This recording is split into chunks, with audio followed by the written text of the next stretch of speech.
संघटना जी अप्रतिम होती भारतीय जनता पक्ष, ती कुठे गेली आहे मला माहिती नाही.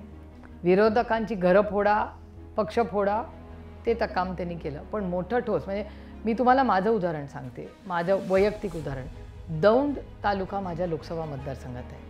त्याच्यात दौंड स्टेशन, तिथे 160 गाड्या थांबायच्या, 160.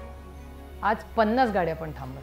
तुम्ही विचार करा, 100 गाड्या तिथे स्टॉपेजेस कमी झाले, तिथली इकॉनॉमी काय होईल म्हणून दादा. आणि तिथून आम्ही गेलो होतो सगळे उत्साहाने वंदे भारत बघायला, की पुण्यातून सुटते झपकन जाते, ती डायरेक्ट पंढरपूरला थांबते. ती माझ्या दौंडला का नाही थांबत? नीरा स्टेशनला गाड्या का नाही थांबत? भिगवणला का नाही माझी ट्रेन थांबत? बारामतीला का नाही अजून ट्रेनचे? म्हणजे अश्विनी वैष्णव अतिशय चांगले मंत्री आहेत, माझी सगळी कामं करतात, खूप चांगला माणूस आहे. पण आता आपण मैत्री काढायला तर नाही चाललो ना, आपण तिकडे मंत्री महोदयाकडे चाललो. अश्विनी वैष्णव आज स्टॉपेजेस देत नाही. मला कळत नाही ट्रेन कोणासाठी आहे? एफिशियन्सी वाढवा, पण एफिशियन्सी कोणासाठी वाढवत आहे? हे प्लेन नाही आहे, ही ट्रेन आहे.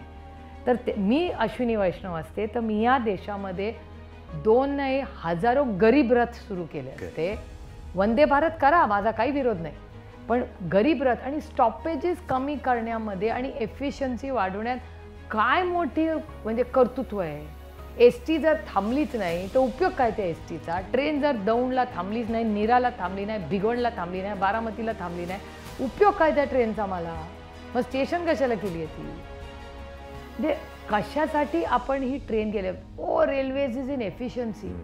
It's not a plain bus, it's a train. ती थांबतच गेली पाहिजे.